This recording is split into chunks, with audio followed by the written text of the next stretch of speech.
Good evening and warm welcome to the State of Business on Now Television. I'm Chaman Fernando. Let's have a look at the headlines. President stresses the need for responsibility in approaching the IMF program. Minister Ali Sabri attends Doha Forum theme Building Shared Futures. Now the news in detail. President Ranil Wickremesinghe emphasized the need for responsibility in approaching the International Monetary Fund program and the country's financial crisis. The president said this speaking at the inauguration of the Karalya Convention Center and Performing Arts in Kandy recently. President Wickremesinghe cautioned against political rhetoric for public appeasement without shouldering responsibilities, warning of potential economic turmoil.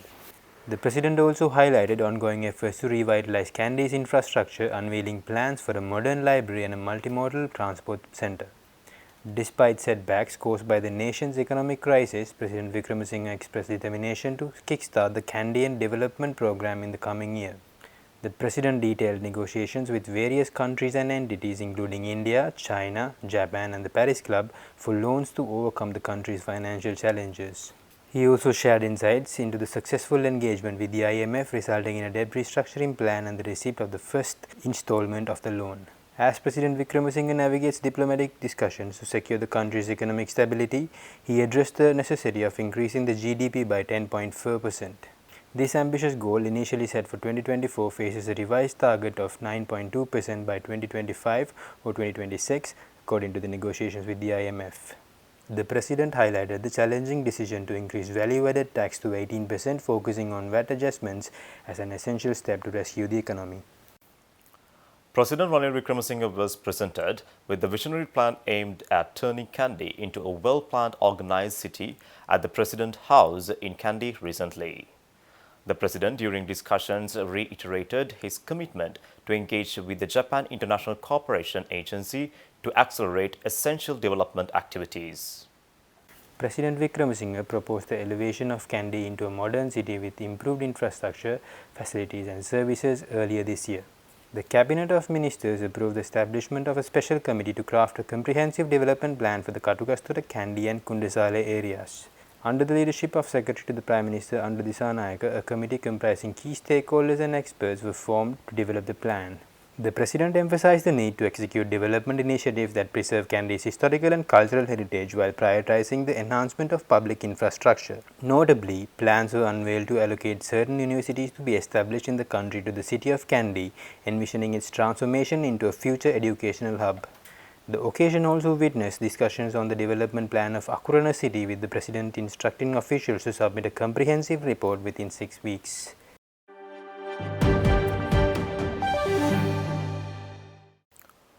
The Prime Minister expressed gratitude to Cuba for its consistent support to Sri Lanka at the United Nations and other international forums. Prime Minister Dinesh Gunawardena said this when he met Cuban Ambassador Andres Marcelo Gonzalez at the Temple Trees in Colombo on the 14th of this month. The Prime Minister specifically acknowledged Cuba's assistance in combating the dengue pandemic and stressed the importance of ongoing cooperation in the field of medicine.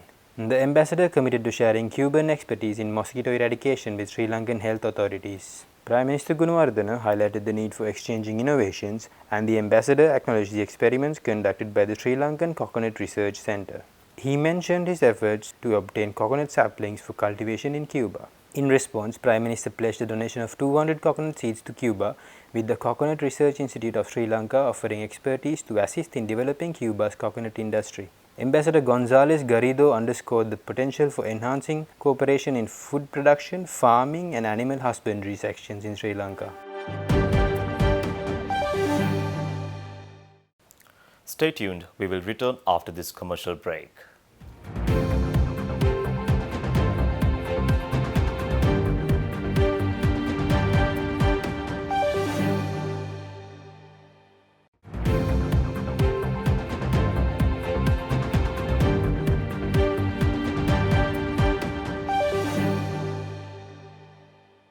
Welcome back.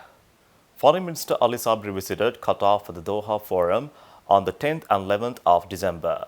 The forum theme was Building Shared Futures, where leaders discussed global issues. Minister Sabri participated in a panel on BRICS rising influence in the multipolar international order, emphasizing the potential opportunities for global South nations. He met with State Minister for Foreign Affairs Sultan bin Saad Al Mukhari to strengthen bilateral ties.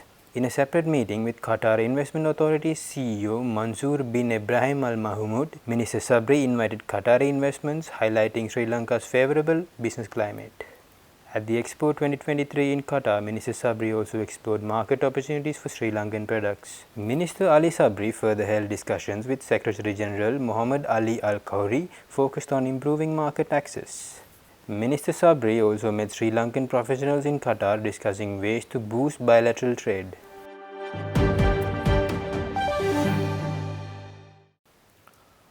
The Board of Investment of Sri Lanka and the Chinese Academy of Sciences have sealed a series of meetings paving the way for a robust and sustainable bilateral relationship.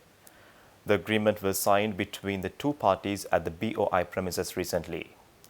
Focused on the net zero commitment, the collaboration aims to elevate Sri Lanka's zones management system, attracting green and digital foreign direct investments. The collaboration encompasses an integrated eco-industrial park in adherence to national determined contributions aligning with national sustainability objectives. BOI announced a specialized facility for testing drinking water quality and treated water quality in the Kandy Industrial Park, establishing a fully equipped water quality laboratory. It also announced a pilot model membrane bioreactor treatment plant for pharmaceutical effluent to revolutionize wastewater treatment practices in the pharmaceutical sector. The BOI revealed the application of the zero liquid discharge concept, promoting environmentally responsible manufacturing processes. It added that the implementation of an online water quality monitoring system for river water quality monitoring stations in the Mahavali River Basin. This agreement also focuses on nurturing young talents by exposing them to industrial practices within the park, fostering research programs supervised by experts. The collaboration signifies a leap towards green and sustainable practices in the Sri Lankan industrial landscape, merging technology with environmental responsibility.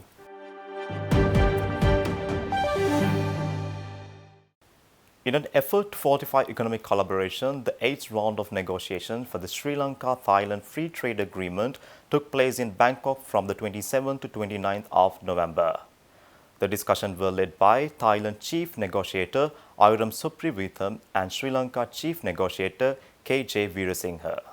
The discussions revealed that both nations aim to conclude SLTFTA negotiations by the end of 2023 with plans to sign the agreement in February 2024.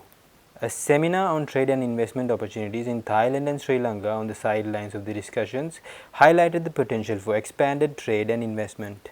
Deputy Minister of Commerce of Thailand, Napington Sisrumpang, and Sri Lankan Ambassador C.A. Chaminda I. Kolonne delivered opening remarks.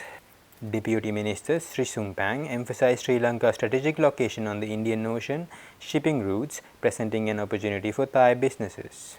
Thai delegation comprised of officials from the Ministry of Foreign Affairs, Department of Trade Negotiations, Department of Foreign Trade and the Board of Investment. Sri Lankan delegation comprised of officials from Ministry of Foreign Affairs, Department of Commerce, Attorney General's Department, Central Bank, the BOI and the EDB. This collaborative effort seeks to deepen economic ties and open new avenues for trade and investment between Sri Lanka and Thailand.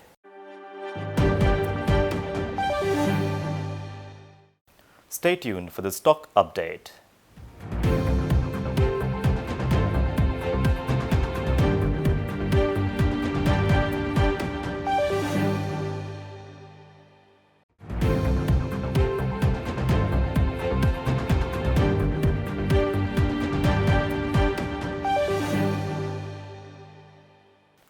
Trading at Colombo Stock Exchange ended on negative notes today. The all-share price index dropped 69.39 points to close at 10,672.69 and the S&P SL dropped 72.23 points to close at 3,075.41. The turnover was 0.4 billion rupees and over 22 million shares were traded. Up next are Forex rates.